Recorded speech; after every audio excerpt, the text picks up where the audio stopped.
নমস্কার। আগামী ৬ এপ্রিল আমাদের যুগপতার ভগবান রামচন্দ্রের জন্মদিন।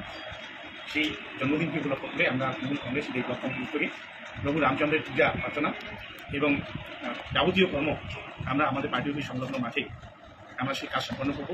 প্রত্যেকে প্রতি আমার আন্তরিকভাবে আবেদন যে আপনারা সিতাই ব্লকের 5টা অঞ্চল থেকে যারা তৃণমূল কংগ্রেস করেন, যারা নেতৃত্ব আছেন, জনপ্রতিনিধি আছেন, প্রত্যেকে এসে সেই পূজায় অংশগ্রহণ করবেন, প্রসাদ দেবেন এবং ভগবান রামের চরণে নিজেকে আমরা উৎসর্গ করবো। এবং রাম যেভাবে যুগপতার হিসাবে সেই সময় ত্রেতা যুগে প্রজাবৎসল ছিল, তার কাছে সমস্ত প্রজাই হচ্ছে তার শক্তির মূল আধার, এবং যিনি প্রজাদের মনোরঞ্জনের জন্য তার পরমপ্রিয় স্ত্রীকে তিনি অগ্নি পরীক্ষায় পাঠিয়েছিলেন, বনবাসে পাঠিয়েছিলেন।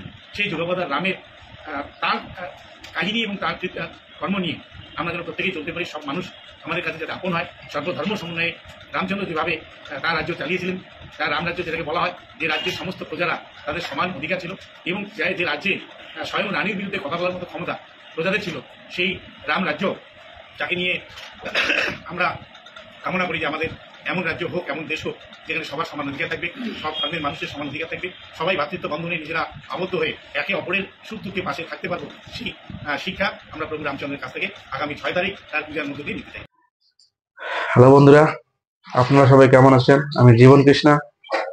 তো কালকে রামনবমী, পুরো দেশ জুড়ে রামনবমীর উদযাপন হবে, রামনবমীর মিছিল বের হবে। তো আমাদের দেশের যে এখন পরিস্থিতি, খুবই খারাপ অবস্থা, ভয় লাগে যে কিছু একটা ঘটতে পারে বা ঘটবে। তো আমি আপনাদেরকে বলছি, আপনারা একটু সাবধানে খেলবেন বলতে ভুল হবে, আপনারা একটু সাবধানে চলবেন এবং সাবধানে উদযাপন করুন। অযথা কোথাও কারোর সাথে ঝগড়া বা কোনো ঝামেলায় জড়াবেন না। নিজের মতো সাবধানে নিজের মতো সাবধানে চলবেন এবং সুস্বাস্থ্যভাবে রামনবমী পর্ব পালন করুন।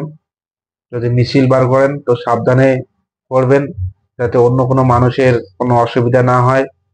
এবং আমি চাই হিন্দু মুসলিম যেসব চলছে এসব যেন আমাদের রামনবমীতেও না হয়, কিন্তু আমাদের যে দেশ, কিছু কোথাও না কোথাও তো হবেই।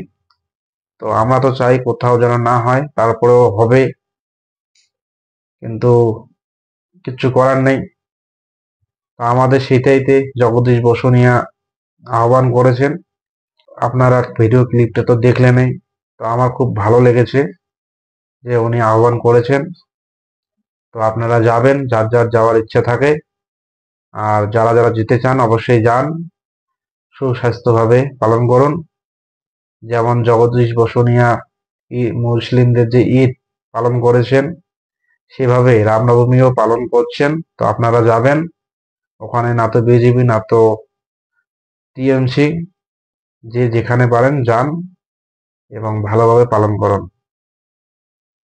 তো ভালো থাকবেন, অন্যদেরকেও ভালো রাখবেন এবং নিজের খেয়াল রাখবেন, যাতে কোনো দুর্ঘটনা বা কোনো অশান্তি না হয়। সবাই পালন করুন। নমস্কার।